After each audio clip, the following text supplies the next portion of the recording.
Hello and welcome to the Overly Animated Podcast, where we take animation seriously. We provide fan-oriented and analytic discussions on a variety of animated shows, movies, and anime, currently featuring Steven Universe, Star Wars: The Force of Evil, New Powerpuff Girls, and Samurai Jack, among others.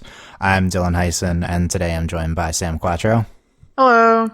Today, Sam and I will be looking back on the 2006 anime series by Gonzo. Welcome to the N.H.K. Woo! Yeah. Yay. Sam and I have wanted to talk about this show for a while, one of our mutual favorite animes, so it's going to be good to get into it. This is a Patreon reward for our patron, Ryan, aka Brian. So Ryan, thank you for all of your support, as always, and all of our patrons. The rewards are changing up, but you can still see, so you probably won't be able to get this exact one, but you can see all of our patron rewards at patreon.com/overlyanimated. And even if not, I'm always open to suggestions on content we should cover, but we're going to be getting into Welcome to the N.H.K. here. I'm going to say this as, I'm going to give like an explicit warning on this one because, this shows very dark topics, so I'm just like, I don't know, like not allowing. I meant to ask that before. Yeah, like, not allowing cursing seems stupid when we're going to be discussing suicide and stuff. So yeah, exactly. Yeah, trigger warnings for a lot of stuff as well because suicide. That's what abuse. That's what the series is. So yeah. So let's start getting into this. So if you haven't seen the show, we're gonna get into spoilers, but it'll get gradual as we've gone along. Also, this is an 11-year-old anime, based off like a 20-year-old book. So yeah, you should probably, if you haven't seen it by now, like. Yeah, I mean, we'll tell you what it's about. So it's based on a novel. It's based on a manga, which was based on a novel. Hashtag anime. That's what. Yeah. A light novel. That was a manga. I don't think it was a light novel. I think it was just I'm pretty sure there was a light novel. I think it might have just been a regular novel. I'm a little unclear on the difference. We don't really have light novels here. Anyway, so my history with Welcome to N.H.K. I saw this series pretty close to when it came out. Probably sometime in the 2006-2010 range, which was like my golden years for anime. That's like when I really. That was like everybody's golden years. Well, I guess people our age, because when we were like edgy, like high schoolers. I was over anime at that point, by the way. You were over anime, so you had your Naruto phase in middle school. Is that what that was? No, I was in the Dragon Ball Z. I skipped Naruto, and I got back into it. Yeah, I was also into DBZ. That was like elementary school. Yeah. Anyway. Yeah, we should have talked about DBZ at some point. Okay. Yeah, so this is one of my. So I really kept track of all the like hot animes like during that time, and I'm really out of it now, but I could probably tell you about any anime in that time range. And Welcome to the N.H.K. was certainly prominent and talked about a lot by a lot of the like American anime community. And I watched the show, and I really loved this. It's always been in my top 10 animes of all time. And then at some point I recommended this to Sam because this seems like a slam dunk, I feel like, for Sam's edgy and this anime is edgy. So thank you. Yeah. So Sam, what did you think?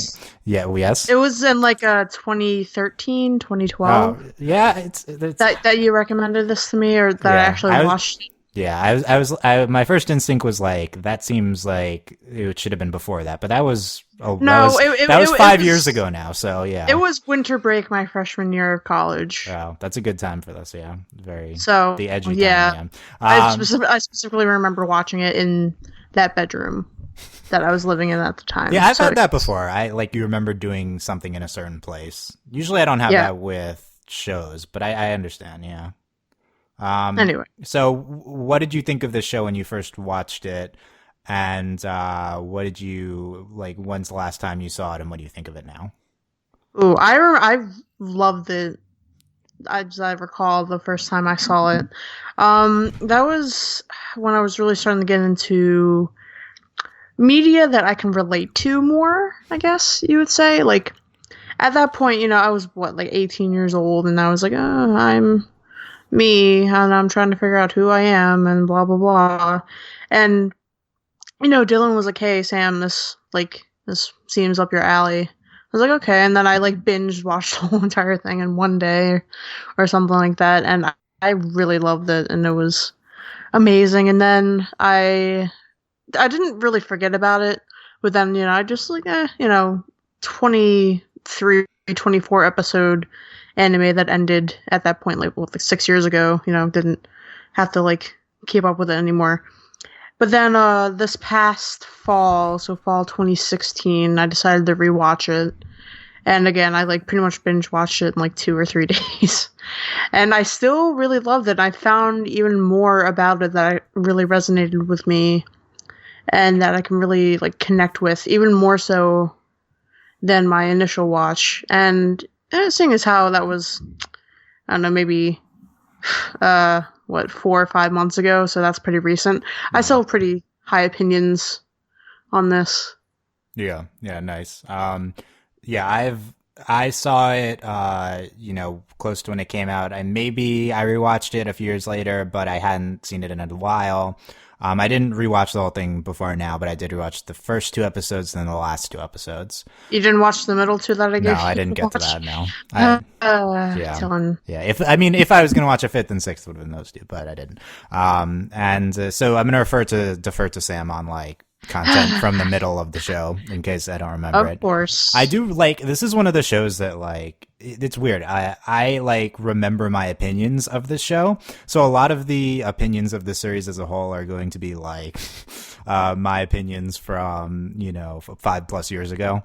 So warning on that. These are not, I'm a different person now, but do you ever have that where like you remember what you thought about something? Yeah, I do. And I'm like, oh my God, how did I ever think that? Yeah, I'm embarrassed by my past. Yeah, self. I mean, I've had that too, but I'm also like, I'm fine with some of the things I think about this show, so I'm just going to repeat them. But like, I don't even know if I would believe that anymore if I watched the whole show. But I did watch the first and last two. The last episode is really fantastic. The last two in general, just really, really great. And I think this show is particularly notable because of all the dark stuff it gets into, which is the like really societally like taboo stuff. And the show kind of genuinely discusses it in a way that is pretty real. I agree. Yeah, and this is stuff that I feel like people like Sam and I don't think is ever discussed in a real way by like widespread media type of thing. Totally, especially like, God, it's like, yeah, it's like such a, like a godsend to have something like this, especially something so accessible, at least in terms of like the internet age. I mean, God forbid there's ever going to be like a movie about, something like this, because, this stuff isn't like built for like a widespread consumable audience, Yeah. I feel like with anime, like there's like a lot of stuff that like, I don't know, like there's like so many anime. What's the plural of anime? Animes. With the Z, there's so many of them, and there's so many topics, and there's so much variety out there that like, it's amazing that we can have this. Yeah, it's really nice that, especially a country like Japan, which is potentially has even more taboos than us. Although maybe they're more open with this type of stuff. It doesn't seem like it. Yeah, it doesn't seem like it. But it is really, really nice that this is, first of all, that's like a novel, which makes sense. But then it can get adapted into a wide anime by like a big studio, I think is really great. And then it can be dubbed into English. So I've never seen the dub. I've only ever watched Really? The dub is really good, actually. Okay. Maybe, I feel like I was more of okay. I would say the dub is like one of the best dubs. Nice. Yeah. As somebody who pretty much exclusively watches dubs, despite I rewatched it as a sub, but I don't remember what I originally watched it as. What did you rewatch it as? Dub. Okay, cool. I don't think I've ever. Okay, I've seen like a couple episodes of the sub, and I was like, I mean, so I like the dub better. I mean, they keep all like the lingo, like hikikomori, Yeah, that's good. That's that's essential. What N.H.K they for, except they call it Japan, and it's just like it doesn't actually. You have a lot of angry pitchforks anime fans coming after you after. I don't really care. I literally only watch dubs because it annoys those people. Yeah, I feel That's that. why I do that. The super subs are better people. Yeah. That being said, I haven't seen a dub in forever, so what do I know? So let's get into. Yeah, I mean we're already talking about it. So this show specifically, I think the most notable thing about it is it's the fact that it's about mental illness and not just like, oh, I'm sad, like pretty heavy mental illness stuff.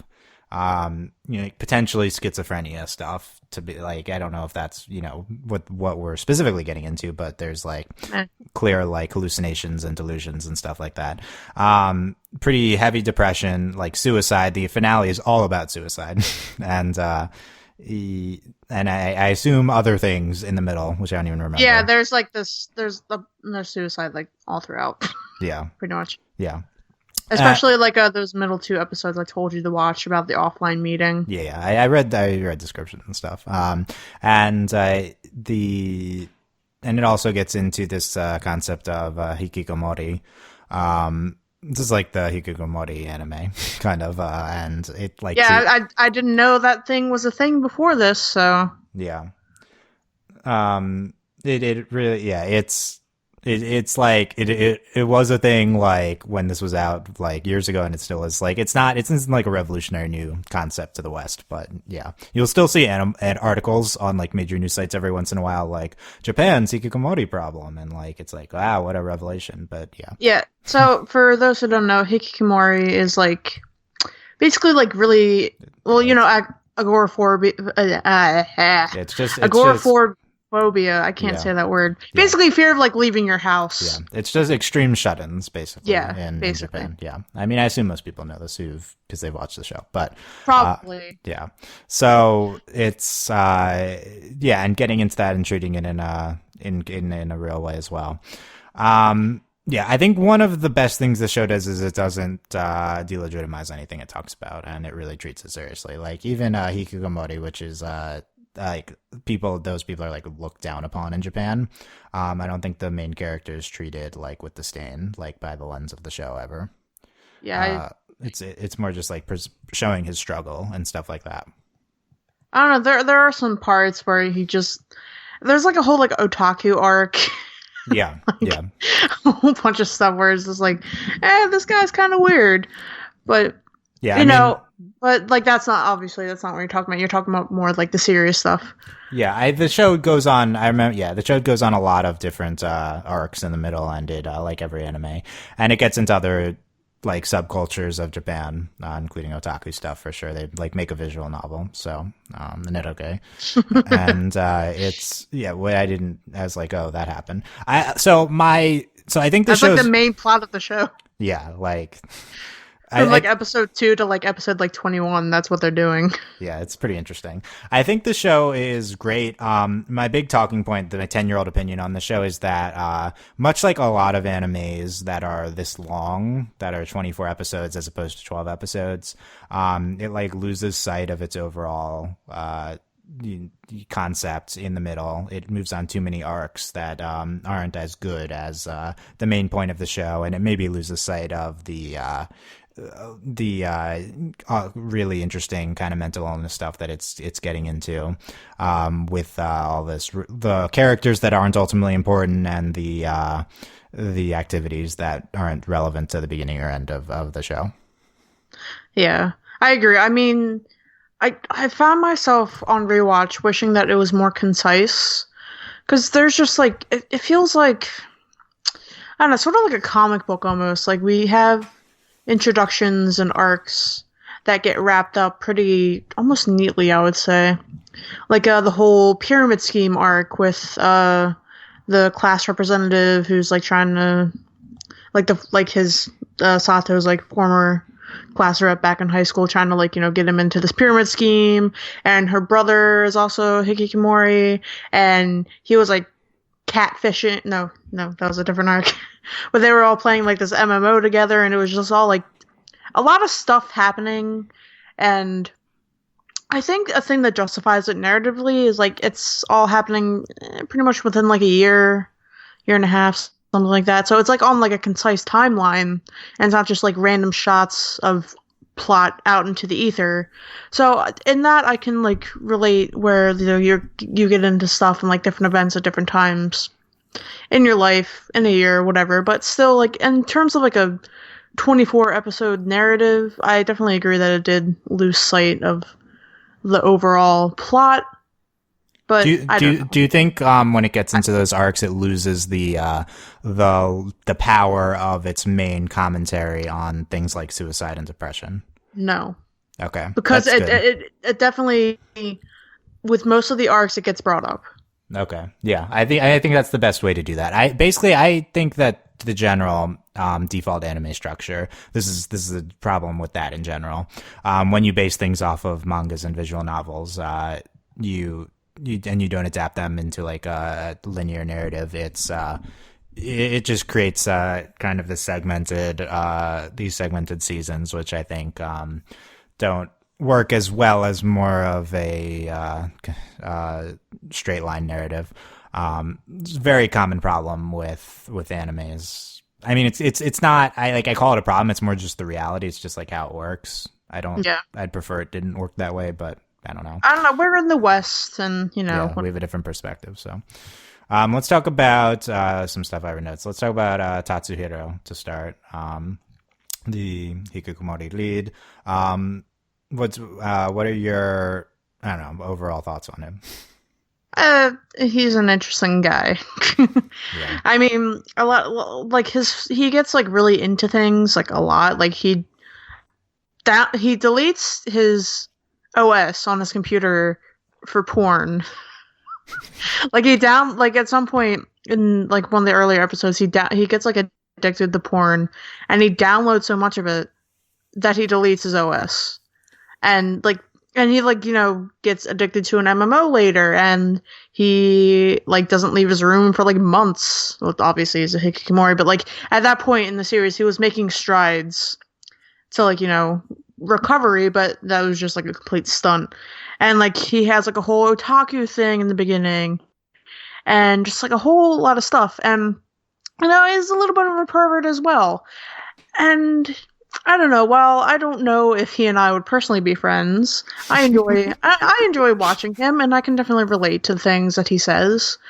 Stuff with like conspiracies, and obviously being like really depressed and anxious, and suicidal at points, and stuff like that. Yeah. So while it isn't like a complete one-to-one, and obviously that's not like you can't like no character is going to be a complete one-to-one list like you create like an author avatar for yourself.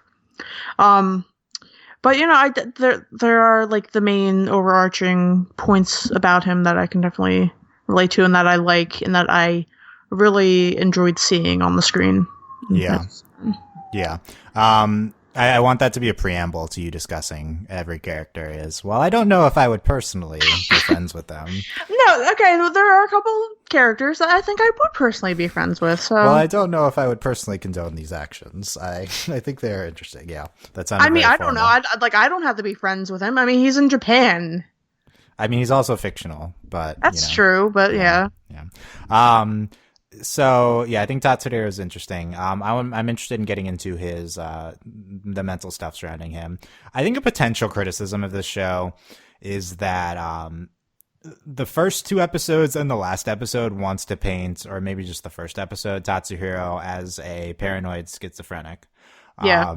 And then I don't remember the middle of the show doing that at all. Not really. Like, I feel like the show loses the welcome to the N.H.K. conspiracy. The N.H.K. conspiracy. It kind of does, yeah. I don't have the most intimate knowledge of all types of mental illness. I do know that the extreme hallucinations and paranoid delusions that he has are they're not like things typically associated with light thing, like this is heavy stuff. Like I don't think it's something that like he loses sight of because he walks out the door and does stuff. So there are points where he like goes on like grand rambles that he does like in the first episode, but like definitely like the hallucinations and like seeing as like a fridge and stuff talking, like that doesn't really happen too much more until the last episodes.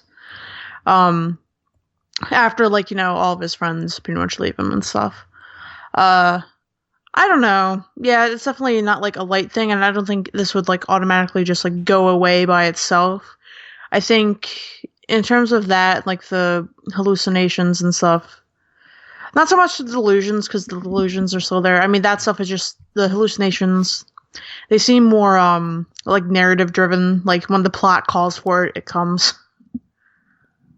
Yeah, I do think it's I do think it's interesting to present this character, who who's just got these kind of extreme things, but it's a little bit in his own head. Like, I don't think that's really how it works. But I do think it's kind of interesting that, What do you mean? you know, it's at the end of it, is the last episode's pretty interesting in how he manufactures brings back his conspiracy thing in order to save, Misaki. And, I don't know, stuff like that. Like the fact that it gets turned off to a certain extent when he does stuff. I think it's interesting.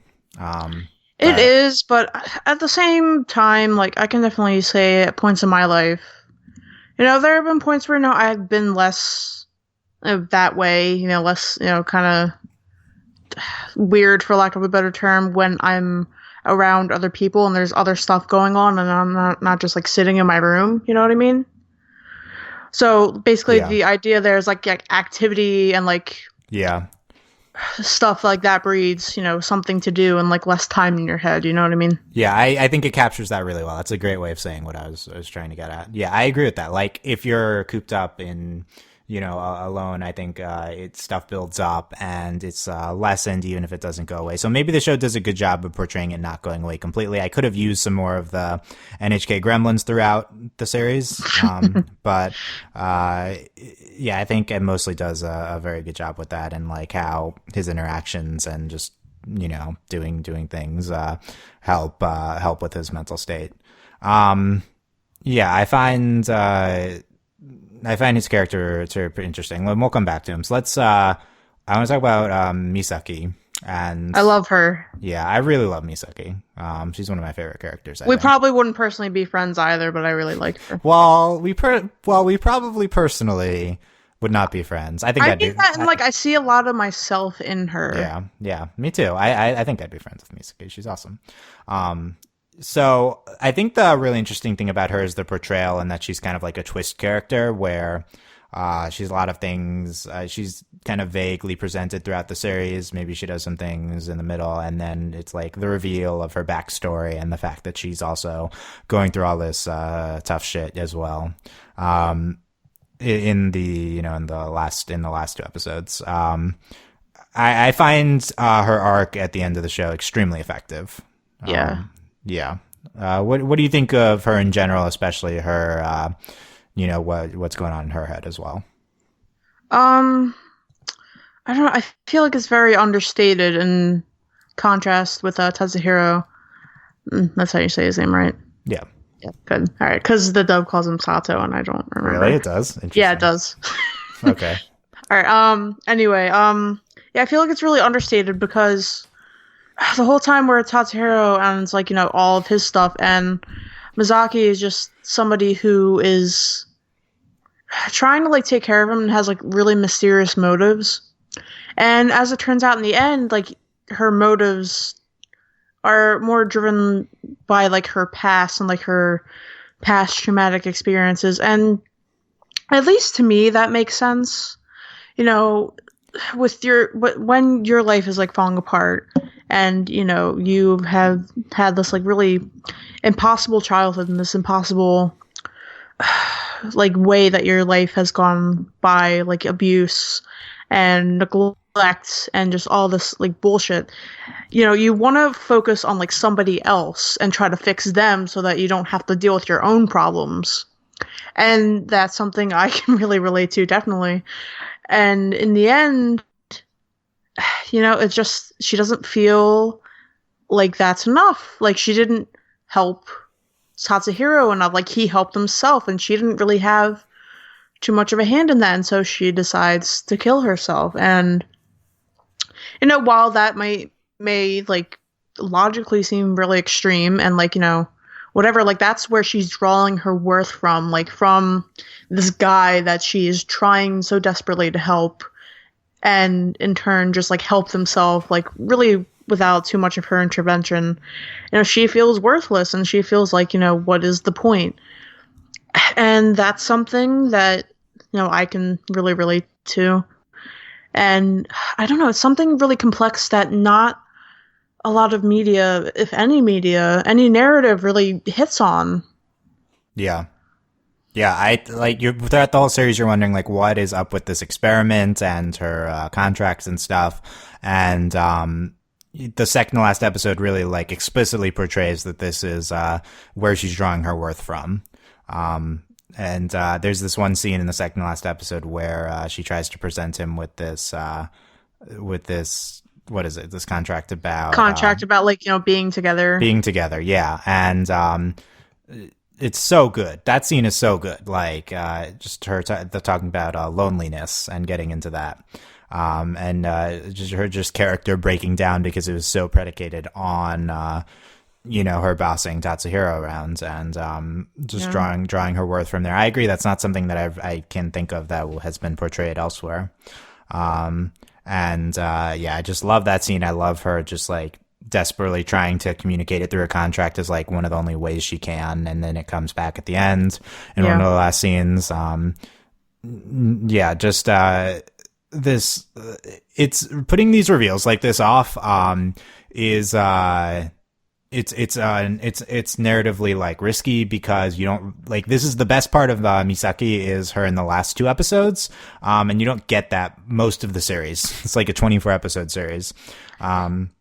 But I still think she's interesting through the rest. It's just like you really understand her at the end, and I think what we do get, especially at the end, is really effective. And I think it's their motivations. I think are presented really well with the backstory, and it gets into it with her trying to commit suicide at the end, at the last episode, and then Tatsuhiro solving it in his own stupid way, but by trying to kill himself. But the important part is showing trying to like restore that worth, I guess, that but like in a more genuine way through like them actually having a bond type of thing. We just need a lot of therapy. Yeah. Whereas not that I really agree with therapy as a whole, but like yeah. I feel like there's probably a TV tropes tag. This could all be solved with therapy, like that. Like why? Yeah, probably. But this all the characters in this show. That's like a cultural thing too. I don't really think the Japanese are really too interested in talking about mental health issues. Yeah, it's possible that's less of a thing there, but I don't really. Less know. of a thing, like that's always the impression. Yeah. I think Misaki is really fascinating. I think this is kind of a common character arc in animes and Japanese media is putting like a big twist and like throughout the whole show structure onto this the female lead at the end, and in like developing her by like making it all come together through the female character who a lot of times is like the ultimate love interest, and it's like really emblematic of Japanese media's this is a topic I've talked about in different forms a lot of like the duality of feminism in Japanese media, and how it's like, wow, this is really feminist that the female lead is like what it all comes down to, but it's also just the object of affection at the end and like the sexualization. And I think N.H.K gets the best of it without having any of that type of romance stuff at the end, because it's like, yeah, they kind of end up together at the end, but it's like makes a really good choice in just not focusing on it. Like we don't just have like a grand kiss between them. It actually would have been really satisfying. I think like you really want that in the last episode, because you just get so attached to Misaki and Tatsuya. Like it's just the way it's presented, you get a lot of the best of this trope stuff without the worst, I think. Yeah, there's some like iffy parts there, but again, it's just like Tatsuhiro just being weird. Yeah, I mean, pervy guy. Yeah, obviously. Yeah, just jacking off. Yeah. I guess that was in the middle. I don't remember. Oh my god, you should like. I was watching some videos earlier that were just like going like frame by frame, trying to prove when he was like jacking off. Like why? Using like visual storytelling, like without like showing him doing it, but like seeing like visual clues and like parallels and stuff. Anyway. Oh yeah, I guess he does do that at some point during the episode. He has a lot of tissues. Yeah. They did that. Yeah, I think she's great. I think the last episode is great with just how blatantly it revolves around them trying to kill themselves, and it's just gorgeous. I I think it really incorporates uh the like delusions aspects well. And it doesn't jump out at you as making a specific point, I think. In terms of how it's included in like how he tries to kill himself at like through these delusions, and like nothing like jumps super profound jumps out at you, but it's just all very satisfying in how it's presented towards this climax, which relates to all this stuff, and also towards the emotional connection we get into with Misaki at the end. Yeah. Yeah, I think the last episode's super good. Yeah. Yeah. I agree. Any stuff that stands out from the non-important first episodes, last episode stuff, like, do you want to comment on the senpai, the older girl? So I want to comment on the senpai arc, specifically, like, that's like a second like overarching thing. Specifically, the offline meeting thing that I've been talking about. It's episodes 11 and 12-ish. I don't know, basically, Tatsuro senpai from high school, she's sad and etc., and she invites Tatsuro to this quote-unquote offline meeting. Basically, like, this, like, chat room of people that she met online that want to kill themselves. So they, like, go to, like, an island one of the guys owns, and, you know, they decide to, like, spend, like, a beautiful day together. And at the end of it, they're all planning to kill themselves, and, you know, Tatsuro doesn't realize this until, like, it's nightfall. And then he has to, like, he doesn't have to, but he talks, like, everybody out of it in, like, that little group. But then he in turn becomes really depressed, and he's the one who, like, almost kills himself again. But, you know, it obviously doesn't happen because that's, like, episode 12 and the 24 episode thing. So that's one of the things that I found really, I guess, remarkable. And I don't want to say it's foreshadowing for the ending episode, but it has, like, a similar sort of parallel to... There's a scene when Tatsuro is, like, on the cliff, like, ready to jump, and Mizaki and Tatsuro's neighbor, whose name I don't remember, that we should probably bring up, Yamazaki? Yamazaki, yeah. That's the guy's name, I think, right? Yeah. Yep. But yeah. You know, they like made it there by boat, and she's like, Mizaki, that's, goddamn it, I don't remember her name. All these Japanese names, I can't remember them, I'm sorry. But she's like yelling at him through like a megaphone, you know, you are like a worthless piece of shit, but you can't kill yourself because I need to help you, and stuff like that. And that's like a nice little like parallel between that like dialogue on the cliff, in contrast, or like running parallel to the other dialogue on the cliff in the snow at the end. So that's one thing I thought was really interesting. Nice. Any comments on Yamazaki or on... He reminded me of you. Rude. I'm sorry, Dylan, but you know I love you. Yeah, he reminds me of me too, so it's good. But, okay, Dylan is not like a all out like otaku. He's not playing an anime theme song over and over and over again, as far as I know. Yeah, that was such a weird. It's always so weird. The show has its sub show. Pudu Pudu Pudin, which is. Oh yeah, she's a cat girl, right? Yeah, there's a lot of famous fake animes within animes. So Pudu Pudu Pudin, I think, is pretty notable. Yeah, I don't know, any other arcs or characters that stand out to you want to quickly comment on? I just want to say, it reminded me of you because like he's a little bit more level-headed than the other two, and you know he has like logic, and you know he's nice, and Dylan's nice, and I love Dylan. So there you go. Thank you. Not really. I mean, I think we pretty much said all of it, like the visual novel, the otaku stuff, the porn stuff, the suicide, all that stuff. Tatsuro's mom comes, and he and Mizaki have to like pretend to be boyfriend girlfriend, and they like almost kiss, and it's like whatever. Yeah. Do you ship it? Nah.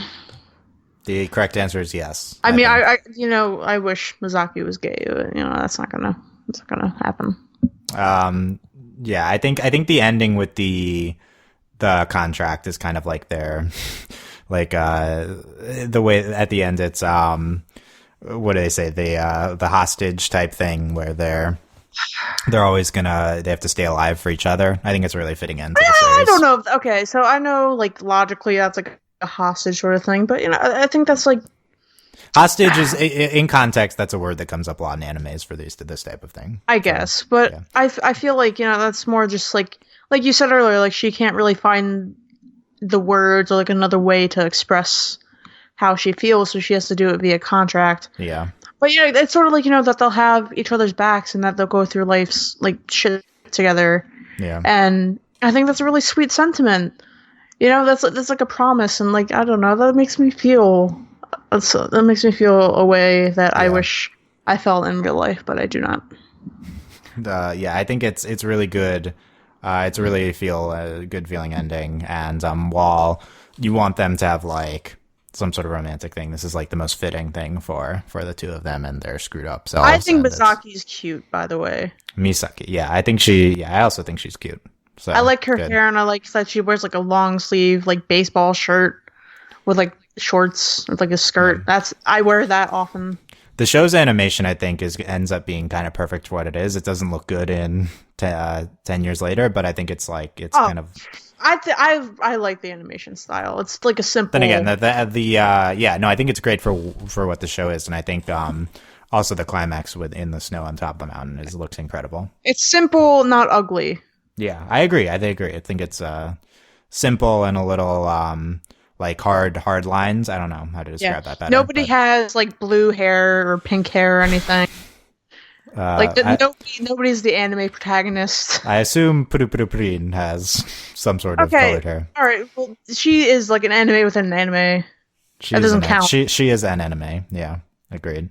So yeah, I think Welcome to N.H.K really holds up.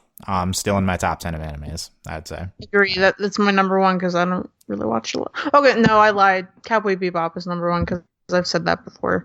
So Welcome to N.H.K is number two.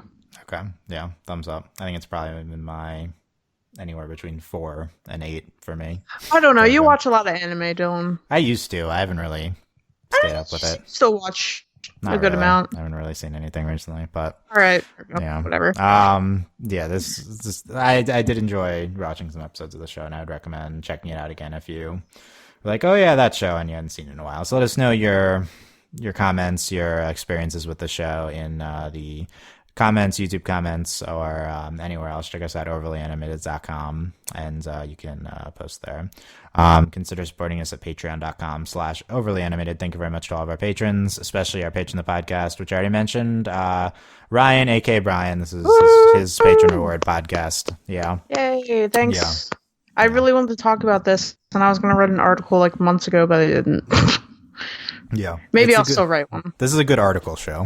It's Yeah, very but then I was like, I don't. it has the discourse TM, so you can get into it. Yeah, well, I'd be on the wrong, quote unquote, wrong side of that discourse. Well, So no, we can promote the wrong sides. That's fine. But yeah, I mean, we want to get into the it's what the show gets into. I think is yeah. fine. But yeah. So glad to revisit the show, and I think people still talk about it. I think it's still relevant, and I think so too. As long as people feel like alone and anxious and which they always will, isolated, which we always will, because that is humanity yeah, and society is and awful, society. Yeah, etc. there you go at the end. I don't know. I want to say before we end, like like I'm not really one to like advocate for like mental health stuff, at least not in my personal life. But I want to say like if you feel like alone and life doesn't matter, and like that you want to kill yourself or you're depressed, anxious, etc. There's always resources for you if you so choose to use them. Suicide hotlines, chat rooms, texts, emails, all that good stuff. Google definitely has some stuff like that. Reach out to a friend if you need. If you don't have a friend, you can always reach out to us. I'm gonna put that in there. You can reach out to me personally if you want. There's always people to talk to who want to listen to you, and if you need that, there's always somebody. I guarantee it, even if it's just like me or Dylan or like somebody who you don't really know, but just know that there's somebody who probably cares about you out there. Yeah, thumbs up, and I think that's the show kind of subtly gets into that in its own way with its like one other person can have all the effect in the world on you. Which I think is really good. Okay, good stuff, Sam. So, thanks. Yeah. I wanted to put that little disclaimer because we're talking about sensitive topics here, Dylan. Yeah, that's the trigger warning for the podcast. Yeah, sensitive topics. Yeah. So thanks for listening to this, guys.